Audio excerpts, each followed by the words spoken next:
അല്ലാഹുവേ, നീ വാഗ്ദാനങ്ങൾ ലംഘിക്കാത്ത ആളാണ് റബ്ബേ. നീ ഒരു വാഗ്ദാനം നൽകിയാൽ, നീ ഒരു കരാറ് നൽകിയാൽ അത് പൂർത്തീകരിക്കുന്ന ആളാണല്ലോ റബ്ബേ. അതുകൊണ്ട് ആതിനാ മാ വഅദ്തനാ, നീ ഞങ്ങൾക്ക് നൽകിയ വാഗ്ദാനം നീ പൂർത്തീകരിച്ചു തരണേ അല്ലാ എന്ന് നമ്മൾ ദുആ ചെയ്യാറുണ്ട് പടച്ച റബ്ബിനോട്. അല്ലാഹു വാഗ്ദാനങ്ങൾ ലംഘിക്കുന്ന ആളല്ല. ഇന്നല്ലാഹ ലാ യുഖ്ലിഫുൽ മീആദ്, അല്ലാഹു അവന്റെ വാഗ്ദാനങ്ങൾ ലംഘിക്കൂല. ആ റബ്ബാണ് വാഗ്ദാനം നൽകിയത്. ഉദ്ഊനി, നിങ്ങൾ എന്ത് ആവശ്യമുണ്ടെങ്കിലും എന്നോട് ചോദിക്കണേ, അസ്തജിബ് ലക്കും, ഞാൻ നിങ്ങൾക്ക് ഉത്തരം തരാമെന്ന് അല്ലാഹു പരിശുദ്ധ ഖുർആനിൽ നമ്മോട് പഠിപ്പിക്കുമ്പോ, എന്റെ പ്രിയമുള്ള സഹോദരന്മാരും സഹോദരിമാരും ആലോചിക്കേണ്ടത്, നമ്മുടെ വിഷമങ്ങളും നമ്മുടെ പ്രയാസങ്ങളും നമ്മൾ പറയേണ്ടത് അല്ലാഹുവിനോടാണ്. അല്ലാഹുവിനോട് പറഞ്ഞ അല്ലാഹു നമ്മൾക്ക് പരിഹാരം തരും. ഏത് വിഷയമാണെങ്കിലും ശരി, അതിൽ 100-ൽ 110% വിശ്വാസം നമ്മൾക്ക് വേണം. അല്ലാഹു ഇജാബത്ത് നൽകുമെന്നുള്ളൊരു വിശ്വാസം നമ്മൾക്ക് വേണം. നമ്മൾ ദുആ ചെയ്യാൻ, പക്ഷെ നമ്മൾക്ക് ഉത്തരം കിട്ടുമെന്നൊരു പ്രതീക്ഷയില്ല, അല്ലെങ്കിൽ ഒരു 90% പ്രതീക്ഷയുള്ളത്, ഉത്തരം കിട്ടൂല. അല്ലാഹു പറഞ്ഞു, അന ഇൻദ ളന്നി അബ്ദി ബി, എന്റെ അടിമ എന്നെ കുറിച്ച് എന്താണോ ചിന്തിക്കുന്നത്, എങ്ങനെയാണോ ചിന്തിക്കുന്നത്, അതുപോലെയാണ് ഞാൻ അവനോട് പെരുമാറുന്നത്. നമ്മൾ അല്ലാഹുവിനെ കുറിച്ച് ചിന്തിക്കുന്നത് പോലെ അല്ലാഹുവിനെ കുറിച്ച് നമ്മുടെ മനസ്സിന്റെ അകത്തളങ്ങളിലുള്ള ചിന്ത എന്താണ്? ദുആ ചെയ്താൽ ഉത്തരം നൽകുന്ന റബ്ബാണ്.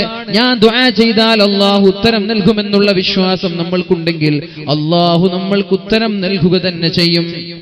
ഇതും അല്ലാഹുവിന്റെ വാഗ്ദാനം തന്നെ. അതുകൊണ്ട് നമ്മുടെ പ്രയാസങ്ങളും നമ്മുടെ വിഷമങ്ങളും നമ്മുടെ ദുഃഖങ്ങളും നമ്മൾ പറയേണ്ടത് അല്ലാഹുവിനോടാണ്. ഉദ്ഊനി അസ്തജിബ് ലക്കും, നിങ്ങൾ എന്നോട് ദുആ ചെയ്യണം, ഞാൻ നിങ്ങളുടെ ദുആഇന് ഉത്തരം നൽകാമെന്ന് അല്ലാഹു തആല പരിശുദ്ധ ഖുർആനിൽ പറയുമ്പോ, പരിശുദ്ധ റസൂലുള്ളാഹി സ്വല്ലല്ലാഹു അലൈഹി വസല്ലമ തങ്ങൾ പറയുന്നുണ്ട്, ലിയസ്അൽ അഹദുക്കും റബ്ബഹു ഹാജതഹു കുല്ലഹാ, നമ്മൾക്ക് എന്ത് ആവശ്യമുണ്ടായാലും നമ്മൾ ചോദിക്കേണ്ടത് അല്ലാഹുവിനോടാണ്, നാട്ടുകാരോടല്ല, ഏതെങ്കിലും ഒരു പള്ളിയിൽ പോയി പിരിവ് ചോദിക്കലല്ല. ആദ്യം അല്ലാഹുവിനോട് നമ്മൾ ചോദിച്ചാൽ, ഏതുവരെ എന്ന് പറഞ്ഞാൽ നമ്മുടെ ചെരുപ്പിന്റെ വാറ്, നമ്മൾ സഞ്ചരിക്കുന്നതിനിടയിൽ ചെരുപ്പിന്റെ വാറ് പൊട്ടിപ്പോയാൽ വരെ അല്ലാഹുവിനോട് ചോദിക്കണമെന്നാണ് പരിശുദ്ധ റസൂലുള്ളാഹി സ്വല്ലല്ലാഹു അലൈഹി വസല്ലം നമ്മെ പഠിപ്പിച്ചത്. എത്രത്തോളം എന്ന് വെച്ചാൽ നമ്മൾ യാത്ര ചെയ്യുമ്പോൾ ചെരുപ്പിന്റെ വാറ് പൊട്ടി, അപ്പൊ നമ്മൾക്കതൊരു ഇതൊക്കെ അല്ലാഹു തരുമോ എന്നുള്ളൊരു വിശ്വാസം നമ്മൾക്ക് ഉണ്ടാവും. ചെരുപ്പിന്റെ വാറ് പൊട്ടി റബ്ബിനോട് ദുആ ചെയ്ത റബ്ബ് അതിന് പരിഹാരം തരുമോ? ആ സംശയം ഉള്ള കാലത്തോളം ഉത്തരം കിട്ടൂല. ഇത് പടച്ച ഹബീബ് പറഞ്ഞതാണ്. വമാ യാതിഖു അനിൽ ഹവാ ഇൻ ഹുവ ഇല്ലാ വഹ്യുൻ യൂഹാ, ഇത് അല്ലാഹുവിന്റെ ഹബീബ് പറഞ്ഞ വചനങ്ങളാണ്. റസൂലുള്ളാഹി സ്വല്ലല്ലാഹു അലൈഹി വസല്ലം ഒരു കാര്യം പറഞ്ഞിട്ടുണ്ടെങ്കിൽ അത് സ്വേഷ്ടപ്രകാരം സ്വന്തം അഭിപ്രായം പറഞ്ഞതല്ല, അല്ലാഹു പറയാൻ പറഞ്ഞതാണ്. അല്ലാഹു പറയാൻ പറഞ്ഞ വിഷയങ്ങളെ 63 വർഷത്തിന്റെ കാലയളവിൽ അല്ലാഹുവിന്റെ ഹബീബ് പറഞ്ഞിട്ടുള്ളൂ. ആ പരിശുദ്ധ റസൂലുള്ളാഹി സ്വല്ലല്ലാഹു അലൈഹി വസല്ലമ തങ്ങളുടെ വളരെ മനോഹരമായ ഒരു ഹദീസാണിത്. ഏറെ പ്രതീക്ഷ നൽകുന്ന ഹദീസാണിത്. എന്താണ് അല്ലാഹുവിന്റെ ഹബീബ് പറഞ്ഞത്?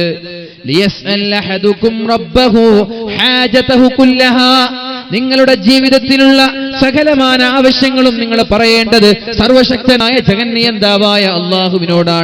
ഏതുവരെ? നടന്നു പോകുന്ന വഴിയിൽ നമ്മുടെ ചെരുപ്പിന്റെ വാറോ വണ്ടിയുടെ ടയറോ ഒന്ന് പൊട്ടിപ്പോയാൽ വരെ അല്ലാഹുവിനോടാണ് നീ ആദ്യം ചോദിച്ചതെങ്കിൽ നമ്മൾ പ്രതീക്ഷിക്കാത്ത വഴിയിലൂടെ അല്ലാഹുവിന്റെ സഹായം ഉണ്ടാകുമെന്ന് പരിശുദ്ധ റസൂലുള്ളാഹ്. ഇതിൽ വിശ്വാസമുണ്ടോ നമുക്ക്? ഉണ്ടോ? നടന്നു പോകുമ്പോൾ ചെരുപ്പ് പൊട്ടിയാല് റബ്ബിനോട് ചോദിച്ച റബ്ബ് തരും എന്ന ഈ ഒരു ഹദീസിൽ വിശ്വാസമുണ്ടോ? ഉണ്ടെങ്കിൽ അങ്ങനെ നമ്മൾ 100-ൽ 100% വിശ്വാസത്തോടെ റബ്ബിനോട് ചോദിച്ചാൽ നമ്മൾക്കതിനുള്ള പരിഹാരം കിട്ടും. വിശ്വാസമാണ് വലുത്. അല്ലാഹു തൗഫീഖ് ചെയ്യട്ടെ. അല്ലാഹു റബ്ബ് സുബ്ഹാനഹു വ തആല തൗഫീഖ് നൽകുമാറാവട്ടെ. നമ്മൾ ശ്രദ്ധിക്കേണ്ട ഒരു വിഷയമുണ്ട്. മഹാനായ അസ്ബഗ് ഇബ്നു സയ്യിദ് റളിയല്ലാഹു അൻഹു അദ്ദേഹത്തിന്റെ ജീവിതത്തിൽ ഉണ്ടായ ഒരു അനുഭവം പറയുന്നുണ്ട്. അമ്മൻ യുജീബുൽ മുൽത്തറ ഇദാ ദഅാഹു വയക്ഷിഫുസ് സൂ.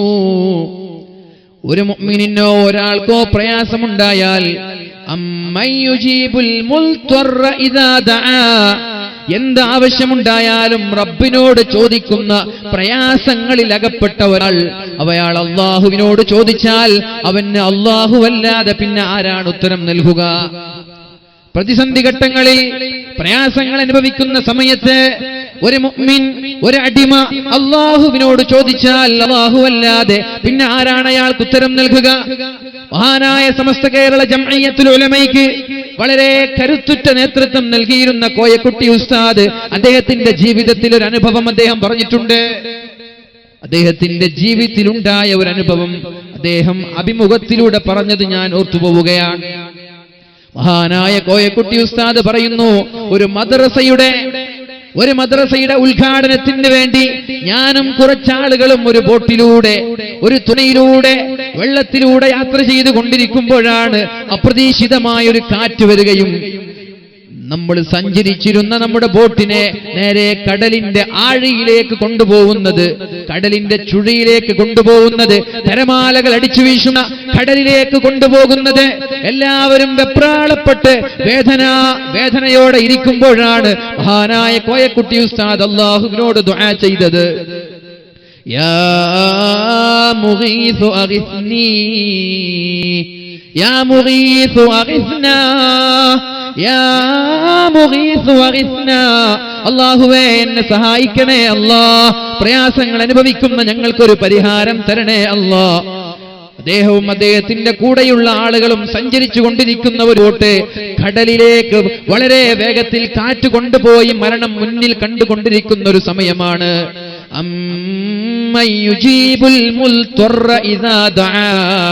പ്രയാസം അനുഭവിക്കുന്ന ആളുകൾ, ദുരിതം അനുഭവിക്കുന്ന ആളുകൾ, പരീക്ഷണങ്ങളിലൂടെ ജീവിക്കുന്നവരാളുകൾ, അവര് പടച്ച റബ്ബിലേക്ക് കൈ ഉയർത്തിയാൽ അവർക്ക് അല്ലാഹുവല്ലാതെ പിന്നെ ആരാണ് ഉത്തരം നൽകുക? അത്ഭുതമെന്ന് പറയട്ടെ, മഹാനായ കോയക്കുട്ടി ഉസ്താദ് അദ്ദേഹത്തിന്റെ ജീവിതത്തിന്റെ അനുഭവം വിവരിക്കുന്നുണ്ട്.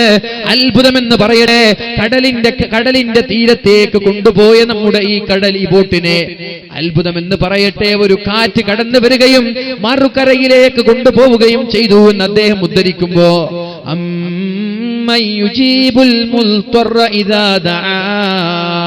ഒരാൾ പ്രയാസം അനുഭവിക്കുന്ന സമയത്ത് 100% വിശ്വാസത്തോടെ അള്ളാഹുവിലേക്ക് കൈ ഉയർത്തിയാൽ ആ കൈകളെ തട്ടിക്കളയാൻ അള്ളാഹുവിന് ഇഷ്ടമല്ല.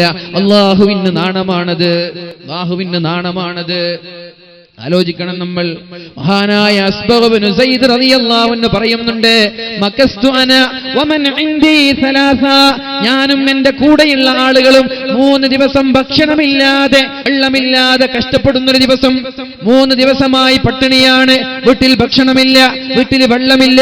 അങ്ങനെ കഷ്ടപ്പാടിന്റെ ദിനങ്ങൾ എണ്ണി തീർക്കുമ്പോഴാണ് എന്റെ പൊന്നുമോൾ എന്റെ സമീപത്തേക്ക് കടന്നു വരുന്നത്. എന്നിട്ട് എന്നോട് പറഞ്ഞു, യാ അബതി, ഉപ്പാ പട്ടിണി സഹിക്കാൻ കഴിയുന്നില്ല ഉപ്പ, വിശപ്പ് സഹിക്കാൻ കഴിയുന്നില്ല ഉപ്പ. ആലോചിക്കണം നമ്മള്, നമ്മുടെ വീട്ടിലുള്ള നമ്മുടെ പിഞ്ചോമന മക്കൾ വിശപ്പ് സഹിക്കാൻ കഴിയാതെ വയറ്റത്ത് കൈവച്ചുകൊണ്ട് കരയുന്ന രംഗം നമ്മുടെ മനസ്സിലേക്ക് ഓർമ്മ വരണം.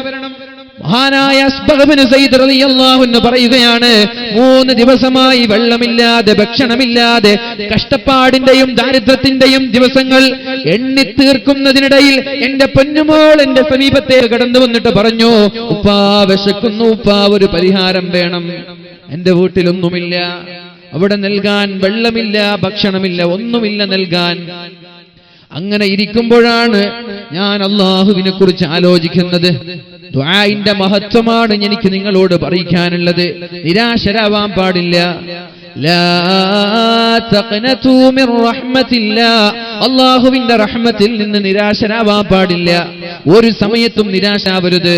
എത്ര വലിയ തെറ്റ് ചെയ്താലും, എത്ര വലിയ പാപം ചെയ്താലും അല്ലാഹുവിന്റെ ഹബീബ് നൽകിയ വാഗ്ദാനമാണിത്. പരിശുദ്ധ ഖുർആനിന്റെ വാഗ്ദാനമാണിത്.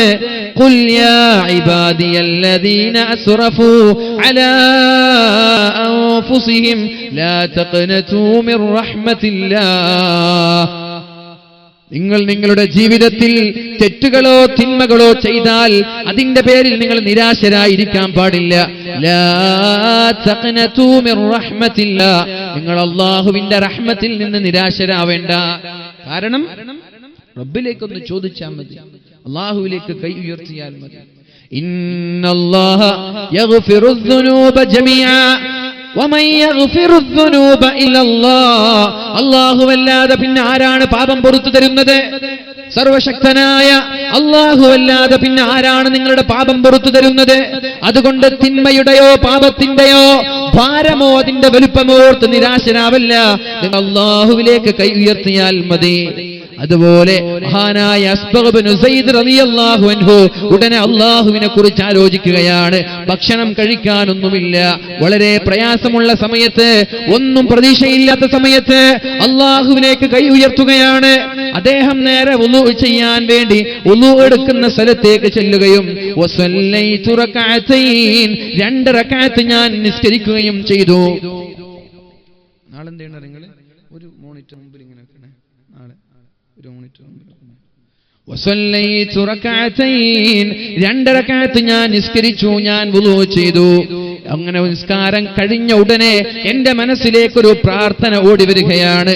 എന്റെ മനസ്സിലേക്കൊരു പ്രാർത്ഥന ഓടി വന്നു. ഞാൻ ദുആ ചെയ്തു, اللهم افتح علي منك رزقا لا تجعل لأحد علي فيه منه. അല്ലാഹുവേ നീ എനിക്ക് ഭക്ഷണം തരണം അല്ലാഹ്, എനിക്ക് നീ ഭക്ഷണം തരണം റബ്ബേ. പക്ഷേ ഈ ഭക്ഷണം കാരണം വേറെ ഒരാൾ ക്രെഡിറ്റ് എടുക്കാൻ പാടില്ല. അങ്ങനെ പറഞ്ഞാല് ഉദാഹരണം പറഞ്ഞാൽ നമ്മുടെ നാട്ടിൽ നിന്നൊക്കെ ഗൾഫിൽ പോകുന്ന ആളുകളുണ്ട്. പെട്ടെന്ന് മുതലാളിമാരായ ആളുകളെ കാണുമ്പോൾ പഴയകാല ഹാജിമാര് പറയുന്നൊരു സ്വഭാവമുണ്ട്. എന്താ പറയാ, വലിയ വണ്ടി, വലിയ വാഹനങ്ങളൊക്കെ എടുത്ത് നാട്ടിൽ ഫ്ലാറ്റൊക്കെ വാങ്ങി വളരെ ഉഷാറായിരിക്കുമ്പോൾ അവർ പറയും, അവന്റെ ഓട്ടം കണ്ടോ, അവന്റെ കളി കണ്ടോ, അവൻ ആദ്യം ഗൾഫിൽ പോവാൻ ടിക്കറ്റ് കൊടുത്തത് ഞാനാണ്, അല്ലെങ്കിൽ അവൻ ഗൾഫിൽ വന്നപ്പോ അവന് റൂം കൊടുത്തത് ഞാനാണ്, അവൻ ഇന്ന് ഉഷാറായിട്ടുണ്ടെങ്കിലും അവന്റെ തുടക്കം എന്നിലൂടെയാണ്. അങ്ങനെ ഒരുപാട് പ്രവാചകന്മാരെ കുറിച്ച് പല സ്ഥലങ്ങളിലും പറയുന്നത് ഞാൻ കേട്ടിട്ടുണ്ട്. ഇവിടെ വന്നതിന് ശേഷമാണ് ഉഷാറായത്.